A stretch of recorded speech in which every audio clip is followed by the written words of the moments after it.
So United Kingdom consists of 4 countries: England, Scotland, Wales and Northern Ireland.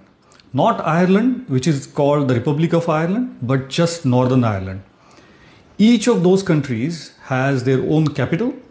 Wales is Cardiff, Scotland is Edinburgh, England is of course London, whole of UK, and Northern Ireland is Belfast. So although all these countries are united for foreign policy and rest of everything, when it comes to sports, each of the countries sends their own teams, especially in football. That's why English fans would always have the England flag and not the UK flag. Now you know.